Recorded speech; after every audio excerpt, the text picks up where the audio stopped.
Έτσι, οι κατασκευαστικές λύσεις που προτείναμε συμβάλλουν στη μείωση της θερμοκρασίας στο αέρα με τη χρήση ψυχρών υλικών, βλάστησης και υδάτων επιφανειών και δεύτερον, στη μείωση της μόλυνσης της ατμόσφαιρας, που είναι κύριο πρόβλημα της πόλης, με τη χρήση ασφάλτου με φωτοκαταλυτικά επιστρώματα που περιορίζουν τους ρήπους και στο δόστρωμα των οδών. Σύμφωνα με τις προδιαγραφές, ένα τετραγωνικό μέτρο φωτοκαταλυτικού υλικού καθαρίζει σε μία ώρα 20 κυβικά μέτρα αέρα, το οποίο είναι πολύ σημαντικό. Κατά τη θερινή περίοδο, οι κλιματικές προτεραιότητες σχεδιασμού που δώσαμε ήταν ο σκιασμός, επειδή η πλατεία ήταν ανοιχτός χώρος και η πόλη της Πτολεμαΐδας έχει έντονο θερμικό πρόβλημα σε αυτή την περιοχή. Έχουμε σκιασμό λοιπόν με μόνιμες διατάξεις ηλιοπροστασίας και εκτεταμένη χρήση της βλάστησης. Ο φυσικός αερισμός των εργασμένων χώρων, θα το δούμε και παρακάτω, εκμετάλλευση του ψυχτικού αποτελέσματος της άμεσης εξάτμισης με τη χωροθέτηση υδάτων επιφανειών, μείωση των τεχνητών υλικών στις επιφάνειες δαπέδων των ελευθέρων χώρων και διείσδυση της βλάστησης σε μια γυμνή περιοχή με κυρίαρχο στοιχείο την άσφαλτο. Να πούμε ότι από τη βιβλιογραφία ξέρουμε ότι ένα πλήρως ανεπτυγμένο φυλλοβόλο δέντρο εξατμίζει 1.460 κιλά νερού στη διάρκεια μιας ηλιόλουστης μέρας. Οπότε καταλαβαίνουμε πόσο σημαντικό είναι η φύτευση και η βλάστηση στον αστικό ιστό. Λοιπόν, εποπτική παρουσίαση τώρα των κλιματικών επεμβάσεων που κάναμε στην περιοχή αναβάθμισης. Κάναμε νέα χωροθέτηση της υπαίθριας αγοράς. Αλλάξαμε πεζοδρομήσαμε οδούς, κάναμε αλλαγή δαπεδόστρωσης στους χώρους της υπαίθριας αγοράς, αλλαγή δαπεδόστρωσης στους πεζοδρόμους και στα πεζοδρόμια, εδώ, διαπλάτηση πεζοδρομίων με ενίσχυση της φύτευσης, αλλαγή συμβατικής ασφάλτου με νέα φωτοκαταλυτικής επίστρωσης, δημιουργία χώρων στάσης με διπλωματικές προτάσεις, χρήση αιωλικών στοιχείων, χρήση υδάτινων στοιχείων και φυτεύσεις. Οι κύριοι άξονες των επεμβάσεων. Οι επεμβάσεις που είχαμε, οι βιοκλιματικές επεμβάσεις που κάναμε σε αυτό το κέντρο της Πτολεμαΐδας χωρίζονταν σε δύο μεγάλες ενότητες.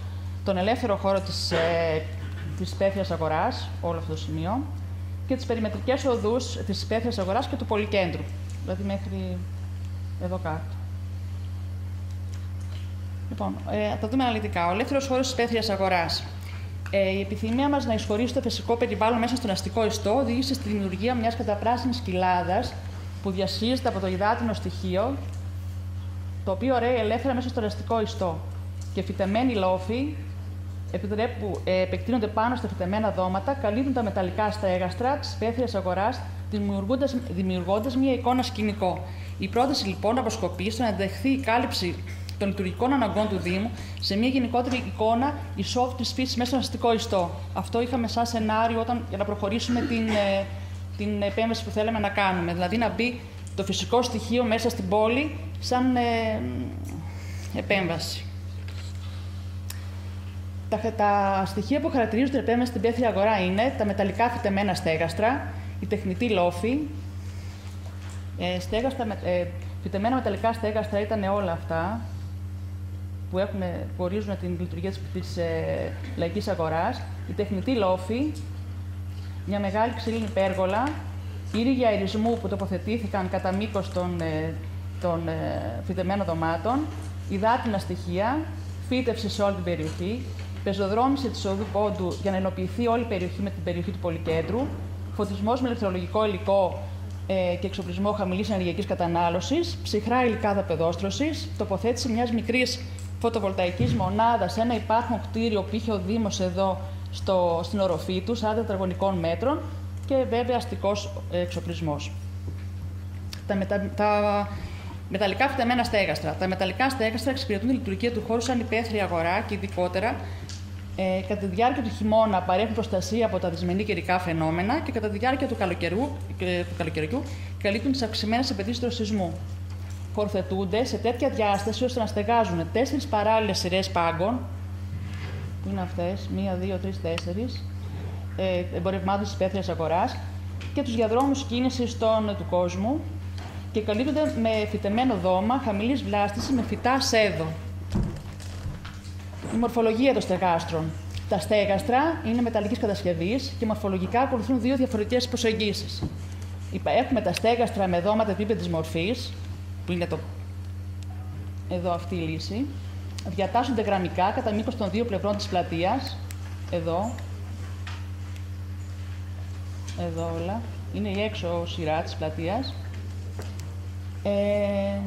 Και τη γραμμική διάταξη των στεγάστρων την επιβάλλει βέβαια, όπως είναι φανερό, συγκεκριμένη τυποποιημένη χρήση του χώρου σαν υπαίθρια λαϊκή αγορά. Και έχουμε τα στέγαστρα με δώματα καμπύλης μορφής, τα οποία καταλήγουν μορφολογικά στους δύο λόφους στο εσωτερικό της πλατείας.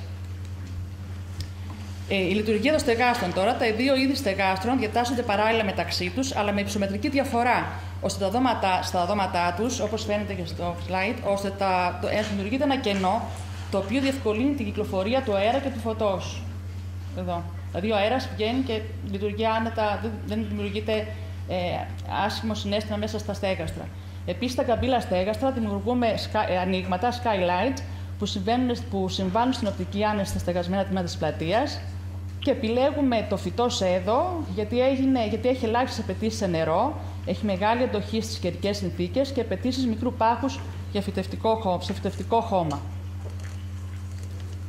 Εδώ είναι μια τυπολογία της φύτευσης των στεγάστρων στα επίπεδα στέγαστρα και στα καμπύλα στέγαστρα, με το φυτό σέδο, το εδαφικό υπόστρωμα που χρειάζεται, τα διάφορα αποσταγιστικά και δυτικά φύλλα, πάνω σε αυτά όλα σε μια επιφάνεια OSB, που είναι σκληρό υλικό, με τη μεταλλική κατασκευή από κάτω και την επένδυση ξύλου σαν κάτω επιφάνεια του στεγάστρου. Εδώ βλέπουμε μια άποψη των μεταλλικών στεγάστρων της υπαίθριας αγοράς, όπως είναι την επιφάνεια από την άποψη του περιπατητή μέσα στον χώρο. Οι τεχνητά φυτεμένοι λόφοι αποτελούν συνέχεια των φυτεμένων δωμάτων, είναι διαμορφωμένοι από φυσικό κατάλληλα συμπιεσμένο χώμα και έχουν ομαλή κλίση σε όλη την επιφάνειά τους, καλύπτονται και από φυτά σέδο, χαμηλή φύτευση και αδέντρα. Η διαμόρφωση της καμπύλης τους συμβάλλει στον έλεγχο της ανεμορροής των τοπικών ανέμων στην πλατεία. Το είχαμε κοιτάξει αυτό ιδιαίτερα. Επίσης, άλλο στοιχείο είναι μια ξύλινη πέργολα που μπαίνει στην προέκταση της οδού Πόντου, η οποία πεζοδρομείται. Έχει μια μεγάλη επιφάνεια 8 μέτρα πλάτος επί 30 μήκος για να καλύψει τις ανάγκες της υπαίθριας αγοράς που είναι από κάτω και καλύπτεται με αναρχιδικά φυτά. Η πέργολα αυτό των διαστάσεων χρησιμοποιείται, όπως είπαμε, σαν στοιχείο σκιασμού για τους πάγκους της λαϊκής αγοράς και σαν σκιασμένη χώρη καθιστικών και περιπάτου τις υπόλοιπες μέρες. Η πύργια αερισμού. Λόγω της μεγάλης επιφάνειας που είχαμε στα στέγαστρα, τοποθετήσαμε πύργους αερισμούς σε τακτές αποστάσεις στον άξονα των διαδρόμων των στεγάστρων, ώστε να διευκολυνθεί η ροή του αέρα στο στεγασμένο τμήμα. Έτσι, επιτυχάνουμε βελτίωση του αερισμού του στεγασμένου χώρου της υπαίθριας αγοράς και επίτευξη θερμικής άνεσης το καλοκαίρι, που είναι και το κύριο πρόβλημα στους πολυπληθείς χρήστες της αγοράς και της περιοχής. Έχουμε το υδάτινο στοιχείο, το οποίο το οριοθετούμε με το κανάλι νερού, που είπαμε και στο σενάριο που θέλουμε διασχίζει την κοιλάδα, που δίνει την εικόνα ενός ποταμού που διασχίζει την κοιλάδα και καταλήγει σε μια τεχνητή λίμνη ορθογώνιου σχήματος στο κέντρο της πλατείας. Τον επιβλητικό τοίχο νερού, που μπαίνει εδώ, με μορφή νεροκουρτίνας που έχει μήκος 10 μέτρα και τοποθετείται στο κέντρο της λίμνης, και μια εικαστική παρέμβαση στην αρχή της πλατείας των ναυλάσεων που τοποθετείται στη γωνία εδώ. Λοιπόν, στην πλατεία έχουμε τα ψυχρά υλικά δαπεδόστρους, όπως είπαμε. Διαστρώνουμε μικρή κυβόλιθο τοποθετημένο εν ψυχρό σε στρώση άμμου. Έχουμε διάσωση με χυτό ποτσαλωτό δάπεδο βιομηχανικού τύπου, σε αυτά τα σημεία εδώ, γύρω από την πλατεία. Τοποθέτηση ψυχρών πλακών όδευσης και άτομα με πρόβλημα όρασης. Αντικατάσταση της συμβατικής ασφάλτου με άσφαλτο φωτοκαταλυτικών επιστρώσεων, η οποία περιορίζει τους ατμοσφαιρικούς ρήπους. Εδώ βλέπουμε πώς ήταν η υπάρχουσα κατάσταση στην ταπεδόστρωση και πώς είναι η προτινόμενη κατάσταση. Επίσης, στην περιοχή αυξάνουμε το πράσινο με φύτευση θάμνων και δέντρων που ευδοκιμούν στην περιοχή και βοηθούν στην βελτίωση της βιοποικιλότητας της περιοχής. Δημιουργούμε καθιστικά κατά μήκος των στεγασμένων χώρων, κεντρικά των στεγάστρων και της πέργολας. Επίσης, δημιουργούμε ένα περίπτερο ενημέρωσης και τοποθετούμε πινακίδες ενημέρωσης και ευαισθητοποίησης του κοινού σε θέματα βιοκλιματικού και περιβαλλοντικού χαρακτήρα. Η αναπλάση των περιμετρικών οδών. Κάνουμε διαπράξεις των πεζοδρομίων από την πλευρά των καταστημάτων. Δημιουργούμε νησίδες στάθμισης και στάσεις οχημάτων πλάτους 2 μέτρων, σε σοχές κατά μήκος των πεζοδρομίων. Κάνουμε αντικατάσταση των υφιστάμενων συμβατικών υλικών των πεζοστρώσεων και των πεζοδρομίων με νέα ψυχρά υλικά, με αυξημένο δίκτυο ανακλαστικότητας. Αντικαθιστούμε την άσφαλτο των οδών με άσφαλτο φωτοκαταλυτικών επιστρώσεων. Επίσης, δημιουργούμε χώρους καθιστικούς στους οικιασμένους χώρους, οι οποίοι λειτουργούν σαν δροσερή στάση χωρίς στάσεις. Πεζοδρομούμε τμήματα οδών ώστε η πλατεία να ενωθεί με τους μελλοντικούς πεζοδρόμους. Ενισχύουμε την υπάρχουσα φύτευση με επιπλέον δέντρα, ώστε να δημιουργηθούν συστάδες δέντρων, τα οποία προστατεύουν τα καταστήματα από τον ήλιο της Δύσης και τον κόσμο που γίνεται σε αυτόν. Και χρησιμοποιούμε βέβαια ηλεκτροφωτισμό με λαμπτήρες χαμηλής ενεργειακής κατανάλωσης. Εδώ βλέπουμε την εικόνα της πλατείας σε διαφορετικές εποχές, πώς είναι το χειμώνα ή πώς το φανταζόμαστε το χειμώνα και πώς θέλουμε να είναι το καλοκαίρι. Ευχαριστώ πολύ.